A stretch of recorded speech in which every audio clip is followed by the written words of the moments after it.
আসসালামু আলাইকুম রহমতুল্লাহ। আজকে আমরা আমাদের শর্ট নোটের রিভিশন ক্লাসের স্থির তড়িৎ উদ্ধারে শুরু করব। অধ্যায় নম্বর 10। এই আমাদের যে নোটটা, এই নোটটা তোমরা পেয়ে যাবো হচ্ছে আমাদের 1 নম্বর অধ্যায়ের যে ভিডিও, সেই ভিডিও ডেসক্রিপশনে দেওয়া আছে। সো আসো আমরা শুরু করি। আমরা এই অধ্যায়টা নিয়ে একটু বিস্তারিত আলোচনা করি। এখানে দিক নিয়ে কিছু কনফিউশন আছে, সব কিছু আমি তোমাকে ক্লিয়ার করে দিব। তো প্রথমত আসো, আমাদের এই অধ্যায়ের মধ্যে মেইনলি 3টে জিনিস আছে। একটা হচ্ছে তড়িৎ বল, আরেকটা হচ্ছে তড়িৎ প্রাবল্য, আরেকটা হচ্ছে তড়িৎ বিভব। তো সেক্ষেত্রে মনে রাখবে একটু, এই বল এবং প্রাবল্য এই দুইটা কিন্তু ভেক্টর রাশি। হ্যাঁ, এই দুইটা ভেক্টর রাশি। আর বিভব যেটা, বিভব হচ্ছে স্কেলার রাশি। তো ফলাফল হচ্ছে, যেহেতু বল এবং প্রাবল্য ভেক্টর রাশি মানে তার মানের সাথে দিকটাকেও বিবেচনা করতে হয়। আর বিভব যেহেতু স্কেলার রাশি, তার ক্ষেত্রে দিক বিবেচনা করাটা ম্যান্ডেটরি না। ম্যান্ডেটরি না মানে কি, তার তো কোনো দিকই নেই। তাহলে আমাদের সেক্ষেত্রে আমরা বিভবের ক্ষেত্রে শুধুমাত্র মানটাকে বিবেচনা করব। আচ্ছা, এবার আসো, তাহলে আমরা এটা ম্যাথ করার সময় এটা একটু মাথায় রাখবো। এখন আবার এখানে একটু বলিনি, এই বলের মতো আরেকটা বল আছে, যেটা তোমরা পড়েছ হচ্ছে অধ্যায় নম্বর 4-এ। তার নাম হচ্ছে মহাকর্ষ বল। অনেক সময় পরীক্ষার টিচাররা ভাইভাতে কোয়েশ্চেন করে, মহাকর্ষ বল আর তড়িৎ বলের মধ্যে পার্থক্যটা কোন জায়গায়? তো ভেরি সিম্পল, মহাকর্ষ বল হচ্ছে শুধুমাত্র আকর্ষণধর্মী, আর তড়িৎ বলের মধ্যে আকর্ষণও আছে, বিকর্ষণও আছে। এটাই হচ্ছে একেবারে বেসিক পার্থক্য। এবার আসা হচ্ছে ভাই, আমরা চলে যাই হচ্ছে ফর্মুলাতে। আমার কাছে এখানে একটা চার্জ আছে Q1, এখানে একটা চার্জ আছে Q2। এই দুইটা চার্জের যে মধ্যবর্তী বল, সেই মধ্যবর্তী বলের যে ফর্মুলা, সেটা আমরা বের করব। তাহলে এই দুইটা চার্জ Q1 এবং Q2 চার্জের মধ্যবর্তী বলের ফর্মুলা হচ্ছে F = K × Q1 Q2 / d²। এখানে এই যে কে দ্বারা আমরা বোঝাচ্ছি হচ্ছে কি, কুলম্বের ধ্রুবক 9 × 10⁹ newton metre square coulomb inverse 2। আর এখানে ডি দ্বারা বোঝাচ্ছি দূরত্ব। একটু ভালো করে বুঝতে হবে, এই দূরত্ব বলতে বোঝাচ্ছি প্রথম চার্জের কেন্দ্র থেকে দ্বিতীয় চার্জের কেন্দ্র পর্যন্ত দূরত্ব। এর মানে দূরত্ব সবসময় কেন্দ্র থেকে কেন্দ্র পর্যন্ত দূরত্ব, এটা হচ্ছে ডি। আচ্ছা, এখন অনেক সময় পরীক্ষায় তোমাকে এরকম দেওয়া থাকে, খেয়াল করো। তোমাকে আমি বললাম, এই যে একটা গোলক, চার্জিত গোলক, এটা একটা চার্জিত গোলক, এটার পৃষ্ঠ থেকে এটার পৃষ্ঠ পর্যন্ত এই দূরত্বটা আমি দেওয়া আছে, এটার নাম হচ্ছে মনে করো এক্স। এটার ব্যাসার্ধটাকে নাম দিলাম R1, এটার ব্যাসার্ধটাকে নাম দিলাম হচ্ছে R2। এখন যদি আমি প্রশ্ন করি, এখানে তুমি এই সূত্রের যে ডিটা কত হবে? ভেরি সিম্পল, কেন্দ্র থেকে কেন্দ্র। দেখো এই এক্সটা কিন্তু কেন্দ্র থেকে কেন্দ্র না, পৃষ্ঠ থেকে পৃষ্ঠ। তাহলে কেন্দ্র থেকে কেন্দ্র মানে কি, এটার জন্য নিতে হবে R1 + X + R2, এটা নিতে হবে। এবার একটু ক্লিয়ার করি, অনেক সময় পরীক্ষার টিচাররা, এটা আসলে প্রশ্নের ভুল, বাট এরপরেও টিচাররা যে কাজটা করে, এখান থেকে এই পর্যন্ত দূরত্বটা দিয়ে দেয়, কোনো ব্যাসার্ধ দেয় না। অ্যান্ড ব্যাসার্ধ না দিলে তো তুমি কেন্দ্র থেকে কেন্দ্রের দূরত্ব বের করতে পারবা না। তখন তুমি আসলে এটাকেই দূরত্ব ডি ধরে ম্যাথ করে দিবে, কোনো অসুবিধা নেই। কিন্তু তোমার যদি কেন্দ্র থেকে কেন্দ্রের দূরত্ব বের করার মতো প্রয়োজনীয় তথ্য থাকে, তাহলে তোমাকে অবশ্যই কেন্দ্র থেকে কেন্দ্রের দূরত্ব হিসাব করতে হবে। এবার একটা গুরুত্বপূর্ণ কথা, এই যে আমার এখানে এই কেটা হচ্ছে আমি 9 × 10⁹ ব্যবহার করি, এটা হচ্ছে শূন্য মাধ্যমের জন্য। কিন্তু এখন যদি আমাকে বলা হয় দুইটা চার্জ শূন্য মাধ্যমে নাই, অন্য কোনো মাধ্যমে আছে, তখন কি হবে? যদি দুইটা চার্জ শূন্য মাধ্যম ব্যতীত অন্য কোনো মাধ্যমে থাকে, তখন সূত্রটা আগের মতো, খালি কে এর নিচে একটা K' আসবে। তাহলে প্রশ্ন হচ্ছে K' জিনিসটা কি? K' জিনিসটাকে বলা হয় মাধ্যমের পরাবৈদ্যুতিক ধ্রুবক। এটাকে কি বলা হয়? মাধ্যমের পরাবৈদ্যুতিক ধ্রুবক। যেমন সে ফর এক্সাম্পল পরীক্ষা আমি তোমাকে বলে দিলাম, শূন্য মাধ্যমে দুইটা চার্জ, একটা হচ্ছে 5 কুলম্ব আর একটা হচ্ছে 2 কুলম্ব। বললাম যে তাদের মধ্যে দূরত্ব হচ্ছে 2 মিটার। কুলম্ব মধ্যবর্তী কুলম্ব বলের মান কত? F = হচ্ছে 9 × 10⁹9 × 5 × 2 × d/2²। ক্যালকুলেশনগুলো আনসার পেয়ে যাবা। এখন আমি তোমাকে বললাম যে এরকম না, এই দুইটা চার্জ 5 কুলম্ব 2 কুলম্ব, দূরত্ব 2 মিটার, তবে এই দুইটা চার্জ আছে এমন একটা মাধ্যমে, যেই মাধ্যমের পরাবৈদ্যুতিক ধ্রুবকের মান হচ্ছে 5। পরাবৈদ্যুতিক ধ্রুবকের মান কত? 5। তাহলে যেহেতু আমি বলে দিয়েছি পরাবৈদ্যুতিক ধ্রুবকের মান 5, এর মানে K' মান হচ্ছে 5। তখন আমাকে সূত্র ইউজ করতে হবে F = K/K'। K মানে 10 × 10⁹, K' মানে পরাবৈদ্যুতিক ধ্রুবক হচ্ছে 5, এটা দেওয়া থাকবে। মাধ্যম চেঞ্জ হলে তোমাকে এটা দেওয়া থাকবে। এবার এখানে চার্জ হচ্ছে 5 × 2 / আমাদের 2²। ক্যালকুলেশনগুলো পেয়ে যাও, মানে খালি শুধুমাত্র K এর জায়গায় 5 দ্বারা ভাগ করতে হয়। অনেক সময় এটাও প্রশ্ন করতে পারে যে শূন্য মাধ্যমে কুলমের ধ্রুবক কত, শূন্য মাধ্যমে আমাদের কুলমের ধ্রুবক কত? 9 × 10⁹। এবার বললে 5 পরাবৈদ্যুতিক মাধ্যমে কুলমের ধ্রুবক কত, তখন হবে 9 × 10⁵ / 5। এর মানে পরাবৈদ্যুতিক ধ্রুবক দেওয়া থাকলে কুলমের ধ্রুবককে পরাবৈদ্যুতিক ধ্রুবক দ্বারা কি করতে হয় স্যার? ভাগ করতে হয়। এবার আসা হচ্ছে প্রাবল্য। আমরা আগে একটু জেনে নিই প্রাবল্য মানে কি। প্রাবল্য মানে একক ধনাত্মক চার্জের উপর প্রযুক্ত বল, এর মানে +1 চার্জের উপর প্রযুক্ত বল। এখন তোমাকে প্রাবল্যের দুই ধরনের সূত্র আছে। একটা হচ্ছে আমার কাছে একটা কিউ পরিমাণ চার্জ আছে, এই কিউ পরিমাণ চার্জ থেকে ডি পরিমাণ দূরত্ব যদি আমরা নিই, এই ডি পরিমাণ দূরত্বের এই বিন্দুতে প্রাবল্য কত আমি জিজ্ঞেস করলাম। তাহলে এই বিন্দুতে প্রাবল্য কোন একটা চার্জ থেকে নির্দিষ্ট দূরত্বে প্রাবল্যের সূত্র হচ্ছে E=K×Q/d²। এবং প্রাবল্য যে বিন্দুতে সেই বিন্দুতে তুমি একটা +1 কল্পনা করতে পারবা। তবে +1টা আমরা কল্পনা করি যখন প্রাবল্যের দিক বের করা লাগে, না হয় আমাদের ম্যাথে কোনো প্রয়োজন নেই। দিক বের করার সময় যে বিন্দুতে প্রাবল্য সেখানে +1 কল্পনা করতে হবে। কিন্তু তোমার যদি প্রশ্নটা এরকম করে কিউ চার্জের উপর প্রযুক্ত বল হচ্ছে F, তাহলে প্রাবল্য কত? তখন প্রাবল্য হচ্ছে F/Q। তাহলে ব্যাপারটা খেয়াল করো, কোনো চার্জ থেকে নির্দিষ্ট দূরত্বে প্রাবল্য বের করতে বললে এই ফর্মুলা। আর যদি বলে দে কোনো চার্জের উপর প্রযুক্ত বল হচ্ছে এত, বল এত হলে প্রাবল্য কত, তখন আমি F/Q করব। আচ্ছা, এবার আসা হচ্ছে প্রাবল্য শেষ, প্রাবল্যের দুইটা ফর্মুলা। এবার আসো বিভবের ক্ষেত্রে আমরা কী করবো দেখো। বিভবের ক্ষেত্রে হচ্ছে আমাদের কিউ চার্জ থেকে ডি দূরত্বের বিন্দুতে আমরা বিভব বের করব। আমার কাছে একটা চার্জ আছে, এই চার্জ থেকে ডি দূরত্বে আমাদের বিভবের মান B=K×Q/d। আমরা জানি বিভব মান হচ্ছে অসীম থেকে একক ধনাত্মক চার্জকে কোনো বিন্দুতে আনতে কৃত কাজ। অসীম থেকে কোনো চার্জকে আনতে যে পরিমাণ কাজ করতে হয় সেটাকে আমরা বলি হচ্ছে কি বিভব। এর মানে এখান থেকে এই বিন্দুতে বিভব মান হচ্ছে অসীম থেকে একক ধনাত্মক চার্জকে এখানে আনতে হলে তোমার এই পরিমাণ কাজ করতে হবে। ওই কারণে আমরা এটাকে বলছি বিভব। সো তোমার ডেফিনেশন লাগবে না বিভবের মান বের করার জন্য। কোনো চার্জ থেকে কিউ চার্জ থেকে ডি দূরত্বে বিভবের মান হচ্ছে B=K×Q/d। কিন্তু অনেক সময় তোমাকে এরকম প্রশ্ন করা হয়, একটা গোলক আছে, এই গোলকের মধ্যে আমি 5 কুলম্ব চার্জ দিলাম, এই গোলকের ব্যাসার্ধ হচ্ছে মনে করো 2 মিটার। এবার আমি প্রশ্ন করলাম গোলকের বিভব কত? তাহলে ভেরি সিম্পল, গোলকের বিভব বলতে গোলকের পৃষ্ঠের বিভব বোঝায়। গোলকের বিভব বলতে গোলকের পৃষ্ঠের বিভব বোঝায়। কেন পৃষ্ঠের বিভব বোঝায় সেটা একটু বলি। একটা গোলকের ভিতর তুমি যখন চার্জ দিবা, মনে করো তুমি অনেকগুলো প্লাস দিছো।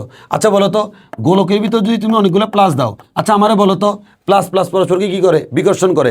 বিকর্ষণ করার কারণে তারা একজন আরেকজনকে দূরে সরে যায়। ফলাফল কি জানো? এই চার্জগুলো সবসময় এভাবে পৃষ্ঠের মধ্যে সরাই ছিটিয়ে থাকে। এটা তোমাকে খুব বেশি জানা লাগবে না, জাস্ট এমনি মাথায় রাখবা যে কোনো একটা চার্জিত গোলকের চার্জগুলা পৃষ্ঠের মধ্যে ছড়িয়ে ছিটিয়ে থাকে।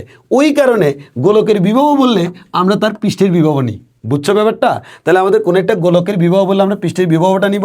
তাহলে ভেরি সিম্পল ভাই, আসো তাহলে আমরা গোলকের বিভব, আমরা এই গোলকে কি পরিমাণ বিভব আছে সেটা বের করার সূত্র হচ্ছে B=K×Q/r।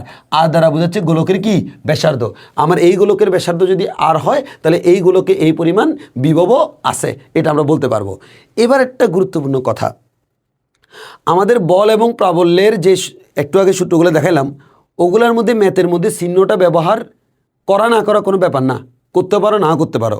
তবে যেগুলো লব্ধি বল লব্ধি প্রাবল্য সেগুলোতে চিহ্ন ব্যবহার করা যাবে না। আর বিভবের যে ম্যাথগুলো এগুলোতে চিহ্ন ব্যবহার করা ম্যান্ডেটরি।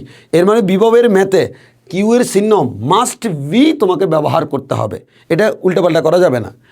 এবার আসো, তাহলে আমাদের অনেক সময় একটু অন্যভাবে থাকে। কীরকম? অসীম থেকে কিউ চার্জকে নির্দিষ্ট বিন্দুতে আনতে আমি ডাব্লিউ পরিমাণ কাজ করি, তাহলে বিভব কত? সেক্ষেত্রে বিভব B=W/Q। তাহলে কোনো একটা চার্জকে আনতে যে পরিমাণ কাজ করতে হয় সেটা বলে যদি বলা থাকে তাহলে B=W/Q। এটা কিন্তু একক চার্জকে না, কিউ চার্জকে আনার জন্য কাজ। কিউ চার্জকে আনার জন্য হচ্ছে কাজ, আর একক চার্জের জন্য সেটা হচ্ছে আমাদের বিভব। তাহলে আমরা মোটামুটি এতটুকু বুঝতে পারছি। এবার আসো, তাহলে আমরা সূত্র জেনে গেলাম বল প্রাবল্য বিভব। এবার আমরা আসি একটু এদের মধ্যে তফাতে। প্রথমত আসি হচ্ছে লব্ধি বল। অনেকগুলো বল যদি থাকে তাহলে তার মানে লব্ধি বল। বল যেহেতু ভেক্টর রাশি সেক্ষেত্রে আমরা কী করব, অবশ্যই যেখানে লব্ধি বল লব্ধি প্রাবল্য বের করতে বলবো ওইখানে বলের ফর্মুলা প্রাবল্যের ফর্মুলায় কিউ বসানোর সময় চিহ্ন ভুলেও বসানো যাবে না, শুধুমাত্র মানটা বসাবো। চিহ্নের কারণে আসবে হচ্ছে যোগ না বিয়োগ করব। সো আমি প্রথমে F1 বের করে ফেলবো, F2 বের করে ফেলবো, ওগুলোর জন্য কোনো চিহ্ন বসবে না।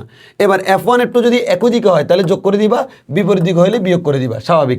প্রাবল্যের ক্ষেত্রেও সেম, একই দিকে হলে যোগ করবা, বিপরীত দিকে হলে বিয়োগ করবা। আচ্ছা, আর বিভবের ক্ষেত্রে সবসময় যোগ, কোনো বিয়োগ বলে কোনো কথা নেই। তবে ভাইয়া কথা হচ্ছে এই B1 এবং B2 এর মান অবশ্যই কি চিহ্ন সহ। এর মানে মনে করো প্রথম বস্তুর বিভব 30 ভোল্ট, দ্বিতীয় বস্তুর বিভব হচ্ছে -10 ভোল্ট, তাহলে এটা হচ্ছে 30 ভোল্ট প্লাস -10 ভোল্ট, এর মানে হচ্ছে 20 ভোল্ট, এরকম হবে।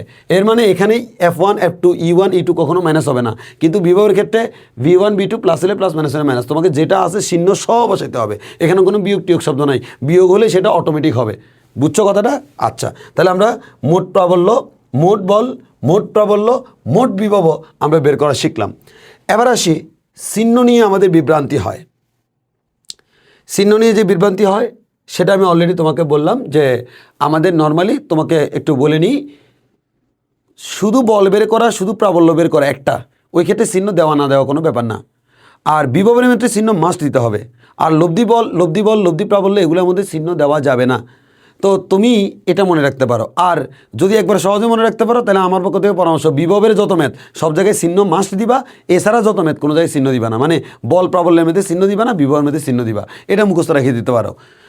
এবার আসি হচ্ছে ভাইয়া প্রাবল্যের দিক নির্ণয়। প্রাবল্যের দিক আমরা কেমনে করব? প্রাবল্যের দিক আমরা কেমনে নির্ণয় করব? এটা খুব গুরুত্ব দিয়ে তোমাকে বুঝতে হবে। আমরা ভাইয়া প্রাবল্যের দিকটা আমরা কেমনে বের করব?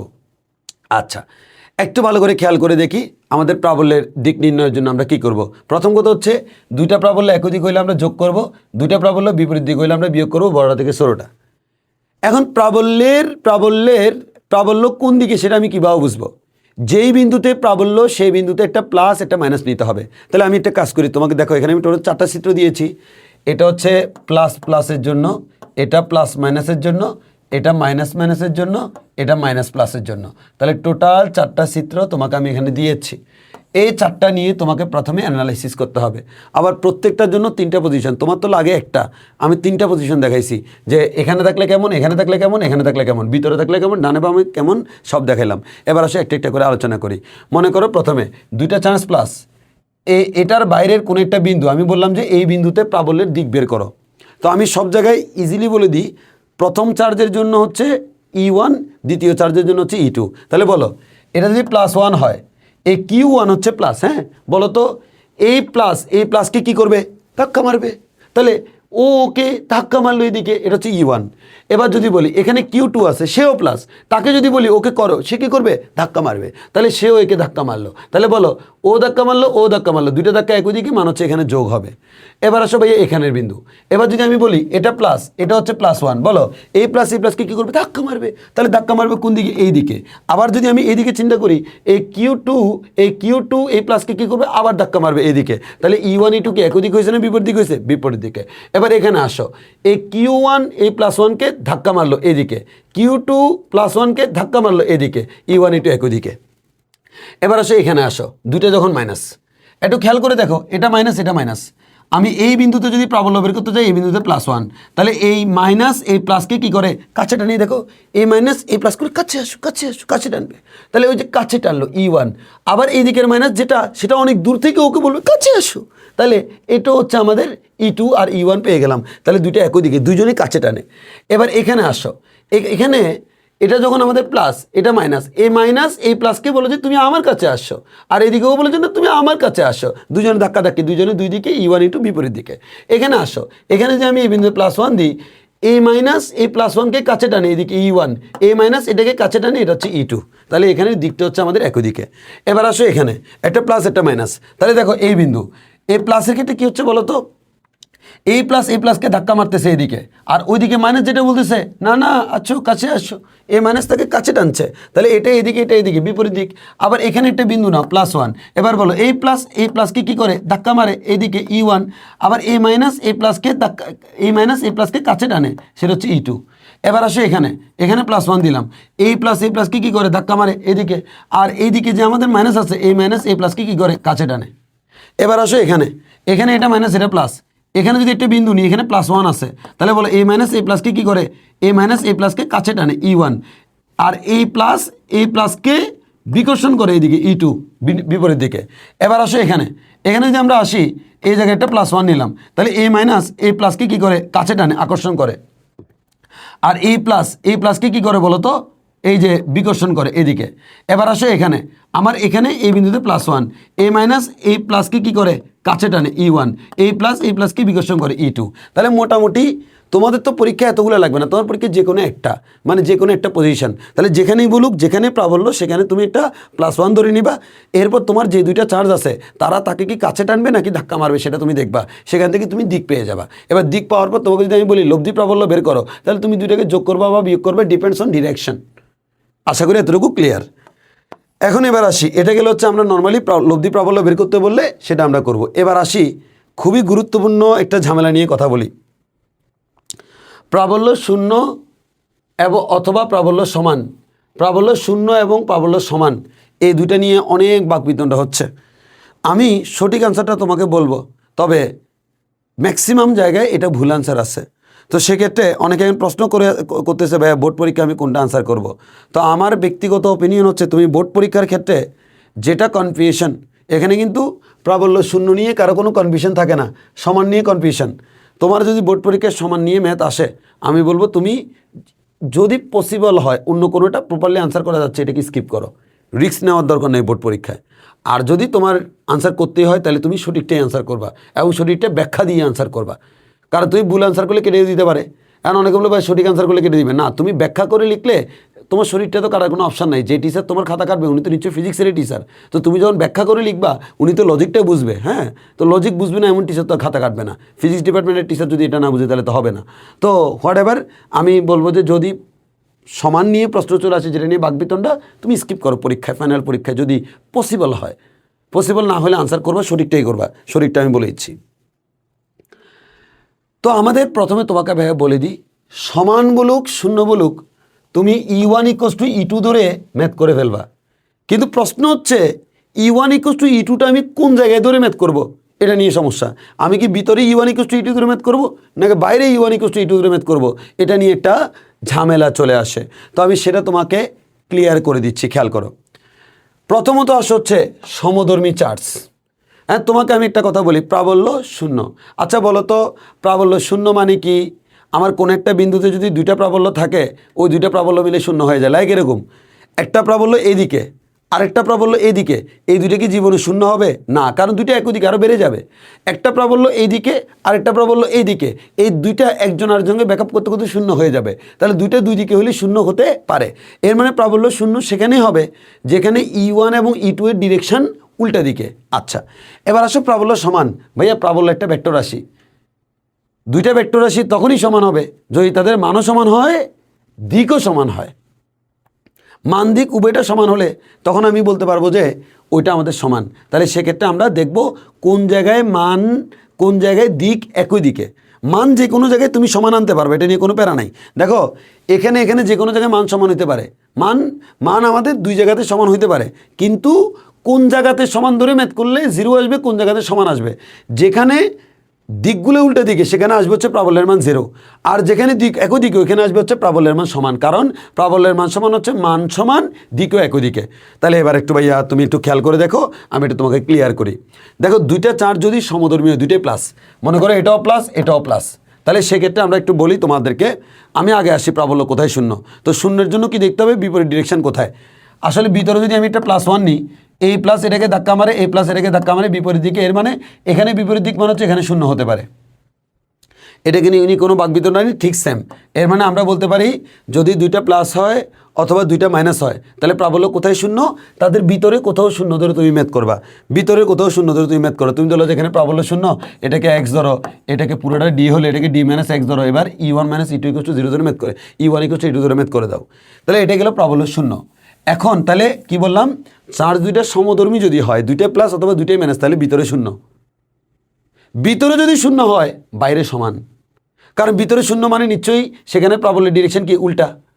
এখন প্রশ্ন হচ্ছে ভাইয়া ওকে ফাইন, তাহলে বাইরে নিশ্চয়ই প্রাবল্যের ডিরেকশন একই। এখন এবার অনেকে প্রশ্ন করে ভাইয়া আপনার তো এই দিকে যেরকম একই এই দিকেও একই, আমি কোন দিকে নিব? বাইরে তো দুইটা আছে। হ্যাঁ, বাইরের ক্ষেত্রে নিয়মটা হচ্ছে তুমি দেখবা দুইটা চার্জের মধ্যে চিহ্ন বাদ দিলে কার মানটা ছোট তার বাইরে। যেমন মনে করো এটা +5 এটা +3, তুমি দেখবা প্লাস বাদ 3 আর 5 এর মধ্যে কে ছোট? 3, 3-এর বাইরে।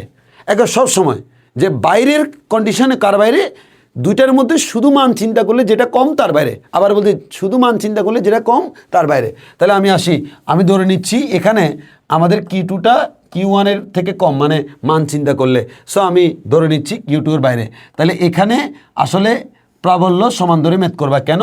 কারণ এখানে প্রাবল্যের ডিরেকশন একই, A প্লাস ধাক্কা মারে A প্লাস ধাক্কা মারে। তাহলে আমরা কি বললাম, যদি সমধর্মী হয় ভিতরে শূন্য বাইরে সমান। তাহলে বলো তো বিপরীতধর্মী হলে কি হবে? ঠিক উল্টা, বিপরীতধর্মী হলে বাইরে শূন্য ভিতরে সমান, বিপরীতধর্মী হলে বাইরে উল্টা দিকে, ওই কারণে বাইরে শূন্য আর বিপরীতে সমান। তাহলে কি বললাম, সমধর্মী হলে ভিতরে শূন্য বাইরে সমান, আর বিপরীতধর্মী হলে মানে একটা প্লাস একটা মাইনাস হলে ভিতরে তখন বাইরে শূন্য ভিতরে সমান। লাস্টবার আবার বলছি, সমধর্মী ভিতরে শূন্য বাইরে সমান, বিপরীতধর্মী বাইরে শূন্য ভিতরে সমান। শেষ। এবার বাইরে মানে কার বাইরে, যে কোনোটার মধ্যে বাইরে মানে শুধু ছিন্ন বিবেচনা, ছিন্নবাদ দিয়ে শুধু মান সংখ্যাটা চিন্তা করলে, মনে করো এটা মনে করো +5, এটা মনে করো -3, তাহলে তুমি চিন্তা করবা +5 আর -3 চিন্তা করো না, তুমি চিন্তা করো 5 আর 3, 5 আর 3 এর মধ্যে 3 ছোট, 3-এর বাইরে। অথবা তোমার মনে করো এটা হচ্ছে -5, এটা হচ্ছে মনে করো +3, তুমি চিন্তা করো না, তুমি 3 আর 5-এর মধ্যে কে ছোট, 3 ছোট, 3-এর বাইরে। সোজা কথা, শুধু মান চিন্তা করলে যেটা ছোট তার বাইরে। আশা করি এবার তোমাদের আর কোনো অসুবিধা হওয়ার কথা না। এবার একটা প্রশ্ন, খুবই মজার প্রশ্ন আসে যে দুইটা চার্জকে আমি স্পর্শ করে আবার আগের জায়গায় রেখে দিব, এরকম বলে দুইটা চার্জ আছে এতটুকু দূরত্বে, তাদেরকে আমি স্পর্শ করিয়ে আবার আগের জায়গায় রেখে দিলাম, তাহলে মধ্যবর্তী বলের কী পরিবর্তন হবে। সো আমার মধ্যবর্তী বল তো আমি বের করতেই পারবো, আমাকে আসলে চার্জের মান বের করতে হবে। সো আমি তোমাকে একটু ক্লিয়ার করে দিই, এক্ষেত্রে দুই ধরনের ম্যাথ মাথায় রাখবা। একটা হচ্ছে চার্জ দ্বয়ের ব্যাসার্ধ সমান হলে, দুইটা চার্জের ব্যাসার্ধ যদি সমান হয় খুব সহজ নিয়ম আছে, আর যদি ব্যাসার্ধ সমান না হয় তাহলে আমাদের বড় নিয়মে করতে হবে। তো প্রথমত আসো, ব্যাসার্ধ সমান হলে কী হবে, তুমি যখন দুইটা চার্জকে লাগাই দিলে আসলে সত্যিকার অর্থে দুইটা চার্জকে আমরা যখন স্পর্শ করাবো চার্জের আদান প্রদান হবে। কতক্ষণ পর্যন্ত হবে, যতক্ষণ পর্যন্ত না তাদের বিভব সমান হয়। বিভব দুজনের সমান হবে, এর মানে বিভব পার্থক্য শূন্য হবে, দুজনের মধ্যে বিভবের কোনো পার্থক্য থাকবে না। এখন যদি চার্জ দ্বয়ের ব্যাসার্ধ সমান হয় তাহলে আসলে বিভব সমান হওয়া যে কথা, চার্জ সমান হওয়া সেম কথা। তো তোমার এত প্যারা নেওয়ার দরকার নেই, তুমি মনে রাখবা যদি দুইটা চার্জের ব্যাসার্ধ সমান হয় তাহলে স্পর্শ করার পরে দুইজনের চার্জ সমান হয়ে যাবে। স্পর্শ করার পর দুইজনের চার্জ কি হয়ে যাবে, সমান হয়ে যাবে। তাহলে স্পর্শ করার পর যদি দুইজনের চার্জ সমান হয়ে যায় তাহলে তুমি এখান থেকে ক্যালকুলেশন করে সেটা বের করতে পারবে না, পারবা কিভাবে, ভেরি সিম্পল। বলো তো তাহলে এই কিউ এর মান কত হবে, ভেরি সিম্পল, Q1 আর Q2 মিলে টোটাল যে পরিমাণ চার্জ ছিল সেটা দুই ভাগে ভাগ হয়ে যাবে। তাহলে এই যে Q1 + Q2 / 2, এখানে অবশ্যই চিহ্ন সহ দিতে হবে, প্লাস হলে প্লাস, মাইনাস হলে মাইনাস। তাহলে আমাদের এটা যোগ করলে তুমি কিউ এর মান পেয়ে যাবে, আর কিউ এর মান পেয়ে গেলে বাকিটা তুমি এমনিতে করতে পারবা। এবার আসো ব্যাসার্ধ সমান না হলে তখন তোমাকে একটু চিন্তা করতে হবে। ধরে নিলাম এখানে Q1 চার্জ আছে, এখানে Q2 চার্জ আছে, এটার ব্যাসার্ধ R1, এটার ব্যাসার্ধ R2। তো আমি বললাম স্পর্শ করার পরে দুইজনের তো আর এবার কিন্তু চার্জ সমান হবে না, কারণ এবার কিন্তু ব্যাসার্ধ আলাদা। তাহলে এক্ষেত্রে ধরে নিলাম স্পর্শ করার পরে এটার মধ্যে চার্জের পরিমাণ Q1 প্রাইম হয়ে গেছে। Q1 Q2 তুমি জানো, Q1 প্রাইমটা তোমাকে বের করতে হবে, Q2 প্রাইমটা তোমাকে বের করতে হবে। মানে লাইক এরকম মনে করো এখানে আছে হচ্ছে মনে করো +50 কুলম, এখানে আছে মনে করো -20 কুলম, এটা এখন স্পর্শ করার পরে কত হলো, স্পর্শ করার পরে আমি জানি না, আমি ধরে নিলাম এটা হচ্ছে Q1 প্রাইম আর এটা হচ্ছে Q2 প্রাইম। এবার একটু ভাইয়া ভালো করে খেয়াল করে দেখো, এখন তোমাকে যে কাজটা করতে হবে ভেরি সিম্পল, কতক্ষণ পর্যন্ত চার্জের আদান প্রদান হবে, যতক্ষণ পর্যন্ত তাদের বিভব সমান হয়। কার বিভব, স্পর্শ করার পরে বিভব। তাহলে বলো এটার জন্য বিভব কত, বিভব বলতে আমরা বুঝাচ্ছি পৃষ্ঠের বিভব। তাহলে B = K * তার মধ্যে নতুন চার্জ, এই যে নতুন চার্জের পরিমাণ Q প্রাইম / ব্যাসার্ধ R1, আর নতুন চার্জের পরিমাণ Q2 প্রাইম / R2। তাহলে কে চলে যাবে, এখান থেকে আমি বলতে পারি Q1 প্রাইম সমান হচ্ছে R1 / R2 * Q2 prime. R1 R2 তো দেওয়া থাকবে, মানে তুমি Q1 prime = something * Q2 prime, এরকম একটা মান তুমি পাবা। আচ্ছা, এরকম একটা পাবা, যেমন লাইক আমি এরকম পাইলাম, মনে করো আমি ম্যাট্রেট করে আমি এরকম পাইলাম যে Q1 প্রাইম = 2 * Q2 প্রাইম, মনে করো এরকম পাইছি। এটা পাওয়ার পর তোমাকে যে কাজটা করতে হবে, আরেকটা ইকুয়েশন আনতে হবে, কারণ এখানে অজানা রাশি দুইটা। আরেকটা ইকুয়েশন করতে গিয়ে পাবো, ভেরি সিম্পল। আচ্ছা বলো তো, আগে যে পরিমাণ চার্জ আছে এখনও কি সেম পরিমাণ চার্জ, কেন বাবারে চার্জের আদান প্রদান হয়েছে কিন্তু দুইজনে মিলে টোটাল চার্জ তো সেম। এর মানে বর্তমানে টোটাল যে চার্জ এটার আর এটার যোগফল, আর আগের যে টোটাল চার্জ এটার যোগফল সেম। মানে জাস্ট এরকম বলতে পারি যে Q1 প্রাইম + Q2 প্রাইম, এটার মান কত হবে, আগে ছিল 50 আর -20, 50 আর -20 মিলে কত, 30। এর মানে আগে যেহেতু টোটাল 30 ছিল, এখনও টোটাল 30 হবে, এর মানে এটা সমান হচ্ছে 30। তাহলে আমি সেটাই করলাম, Q1 প্রাইম + Q2 প্রাইম সমান হচ্ছে আগে দুইটার যোগফল, যোগ করে যাওয়া হবে সেটা বসাবা। এবার তুমি এই 1 নম্বর ইকুয়েশন আর 2 নম্বর ইকুয়েশন সলভ করবে। কেমনে করো, ভেরি সিম্পল, তুমি তো অলরেডি এখানে Q1 প্রাইম পেয়ে গেছো, Q1 প্রাইমের মানটা এখানে বসাই দাও, তাহলে Q2 পেয়ে যাবা। কিউ টু প্রাইম পেয়ে যাবো, কিউ টু প্রাইমের মানটা এখানে বসাই কিউ ওয়ান পেয়ে যাবে। যেমন লাইক এরকম কিউ ওয়ান প্রাইম সমান 2 কিউ টু প্রাইম পাইছি। এবার এটা যদি এখানে বসাই দিই, কিউ ওয়ান প্রাইমের জায়গায় যদি আমি 2 কিউ টু প্রাইম বসাই দিই প্লাস কিউ টু প্রাইম সমান হচ্ছে 30, এর মানে 3 কিউ টু প্রাইম সমান হচ্ছে আমাদের 30, এর মানে কিউ টু প্রাইম সমান হচ্ছে 10 কুলম। আর কিউ টু প্রাইম সমান যদি 10 কুলম হয়, এখান থেকে বলতে পারি কিউ ওয়ান প্রাইম সমান হচ্ছে 2 × 10 কুলম, এর মানে হচ্ছে 20 কুলম। এটা হচ্ছে ওভারঅল বেসিকটা। এবার আসা হচ্ছে ভাইয়া এরপরে যাই এই যে আরেকটা গুরুত্বপূর্ণ জিনিস এখানে আসছো। তাহলে আমাদের এখানে হচ্ছে চার্জ ভাসমান থাকার শর্ত, খুবই গুরুত্বপূর্ণ একটা জিনিস, চার্জ ভাসমান থাকার শর্ত। চার্জ ভাসমান থাকার শর্ত বলতে কি বোঝাচ্ছি, মনে করো আমাদের এখানে চার্জ আছে, এই চার্জের একটা ওজন আছে, ওজনটা হচ্ছে mg। এখন আমি যদি এখানে একটা ইলেকট্রিক ফিল্ড রাখি, তড়িৎ ক্ষেত্র রাখি উপরের দিকে, যেই তড়িৎ ক্ষেত্র তাকে উপরের দিকে ধাক্কা মারে, এই তড়িৎ ক্ষেত্রের মান যদি ই হয়, তাহলে আমরা জানি ই ইকুয়ালস টু হচ্ছে F/Q। তাহলে এখান থেকে বলা যায় F ইকুয়ালস টু কি Q × E। তাহলে আমাদের এখানে যদি কিউ পরিমাণ চার্জ থাকে, কিউ চার্জকে এই ইলেকট্রিক ফিল্ড কত বলে উপরের দিকে ধাক্কা মারে, অবশ্যই QE পরিমাণ, F ইকুয়ালস টু QE। তাহলে আমরা বলতে পারি উপরের দিকে বলের মান হচ্ছে QE আর নিচের দিকে ওজনের মান হচ্ছে mg। তাহলে এই mg চায় এই চার্জটাকে নিচে নামাইতে, আর এই প্রাবল্য যে পরিমাণ ধাক্কা মারে F, ওই F চায় তাকে উপরে তুলতে। দুইটা যখন ইকুয়াল হবে তখন সে স্থির থাকবে বা ভাসমান থাকবে। সেটা হচ্ছে আমার mg ইকুয়ালস টু QE, এটা হচ্ছে কন্ডিশন। এই mg আর QE দুইটা সমান। এবার আসি হচ্ছে আমাদের দুইটা চার্জকে যদি আমরা যুক্ত করি তার প্রবাহ কোন দিকে হবে। তুমি যদি দুইটা চার্জকে যুক্ত করো, সোজা কথা মনে রাখবা, আমাদের প্লাস চার্জ সবসময় উচ্চ বিভব থেকে নিম্ন বিভবের দিকে যাবে, আর ইলেকট্রন নিম্ন বিভব থেকে উচ্চ বিভবের দিকে যাবে। অনেক সময় এরকম প্রশ্ন করে, একটা গোলক আরেকটা গোলক, বলে যে দুইটা গোলককে আমি কানেক্ট করলে চার্জ কোন দিক থেকে কোন দিকে যাবে। ভেরি সিম্পল, আমাদের এটার বিভব বের করবা, ওই পৃষ্ঠের বিভব আর কি, এটার বিভব বের করবা। যার বিভব বেশি থেকে কমের দিকে যাবে হচ্ছে ধনাত্মক চার্জ, আর কম থেকে বেশির দিকে যাবে হচ্ছে ঋণাত্মক চার্জ। আর কখনো যদি ধনাত্মক বা ঋণাত্মক না বলে, শুধু চার্জ বা আদান বলে, আদান বলতে আমরা ধনাত্মককেই বুঝি। এবার আসা হচ্ছে ভাইয়া ছোট্ট একটা জিনিস বলে শেষ করে দিই। এখানে ধারক নিয়ে আহামরি কোনো কিছু নাই তোমাদের সিলেবাসে। ধারক মানে যে চার্জ ধারণ করে, কেমন চার্জ, অতিরিক্ত চার্জ ধারণ করে। সো ধারকের একটা ফর্মুলা আছে, কিউ ইকুয়ালস টু হচ্ছে সিভি। এখানে কিউ মান হচ্ছে চার্জের পরিমাণ, সি মান হচ্ছে আমাদের ধারকত্ব, বি মান হচ্ছে বিভব পার্থক্য। এবার আসে হচ্ছে ধারকের কাজ হচ্ছে চার্জ সঞ্চয় করে রাখা শক্তি রূপে, ওই কারণে ধারকের একটা সঞ্চিত শক্তি আছে, ফর্মুলা হচ্ছে ½ CV²। এখানে সি মানে ধারকত্ব, বি মানে হচ্ছে বিভব। মনে রাখবা ধারকত্বের একক কিন্তু ফ্যারাডে, নট প্যারাডে। এবার আসি গোলাকার পরিবাহী ধারকত্ব। আমাদের দুই ধরনের মোটামুটি ধারক আছে, একটা হচ্ছে গোলাকার পরিবাহী আর একটা হচ্ছে সমান্তরাল পাত, দুইটা প্লেট সমান্তরাল। তো তোমাদের বইতে দুইটা প্লেট সমান্তরালের ফিগারটা ড্র করা আছে, কিন্তু কোনো সূত্র নাই, ওটা তোমার লাগবে না। তোমার বইতে সূত্র আছে হচ্ছে শুধুমাত্র গোলাকার পরিবাহী। একটা পরিবাহী যদি গোলাকার হয় তার ধারকত্ব কেমনে বের করবা, ভেরি সিম্পল, তুমি আর কে দ্বারা ভাগ করবা। কে মানে 9 × 10⁹, আর মান হচ্ছে গোলকের ব্যাসার্ধকে কে দ্বারা ভাগ করলে ধারকত্ব পেয়ে যাবা। এবার ধারকত্ব যদি এখানে লাগে তুমি এখানে ব্যবহার করতে পারবা। অ্যান্ড লাস্ট একটা কথা বলে আমরা ক্লাস শেষ করে দিচ্ছি, কোনো বস্তুতে n সংখ্যক ইলেকট্রন থাকলে তার মধ্যে কি চার্জ। এমন অনেক সময় দেখবা তোমাকে বলবে যে কোনো একটা বস্তুর মধ্যে চার্জের পরিমাণ দেওয়া নাই, না দিয়ে তোমার কি বলছে, তোমাকে ওইখানে বললো যে এখানে 120টা ইলেকট্রন আছে। তাহলে 120টা ইলেকট্রন আছে মানে কি, একটা ইলেকট্রনের চার্জ 1.6 × 10⁻19 -1.6 × 10⁻19। তাহলে 120টা ইলেকট্রনের চার্জ কত, 120 × -1.6 × 10⁻19। ওই জন্য আমরা বলি যে কিউ ইকুয়ালস টু NE। ই দ্বারা বোঝাচ্ছি ইলেকট্রনের চার্জ, এন দ্বারা বোঝাচ্ছি সংখ্যা। তাহলে একটা ইলেকট্রনের চার্জ যদি ই হয়, এন সংখ্যক ইলেকট্রনের মোট চার্জ হচ্ছে NE, তাহলে সেটা হচ্ছে আমাদের কিউ এর মান। সো আমাদের আজকে এতটুকু পর্যন্তই। ধন্যবাদ সবাইকে, ভালো থেকো। আর এখানে অনেক সময় এরকম একটা প্রশ্ন করতে পারে, সেটা হচ্ছে তুমি কোনো একটা গোলকের চার্জ বের করলা, এবার তোমাকে চার্জ বের করতে বলা নাই, বললো যে ওই গোলকে কয়টা ইলেকট্রন আছে, তখন তুমি কি করবা, এই কিউ ইকুয়ালস টু NE, তো তুমি এখান থেকে n সমান Q/E। তো কিউ এর মান তো তুমি জানো, ই এর মান দ্বারা ভাগ করলে তুমি এখান থেকে n পেয়ে যাবা যে গোলকের মধ্যে কয়টা চার্জ আছে। সো আজকে এতটুকু পর্যন্ত, ভালো থেকো, সুস্থ থেকো, আল্লাহ হাফেজ, আসসালামু আলাইকুম রহমতুল্লাহ।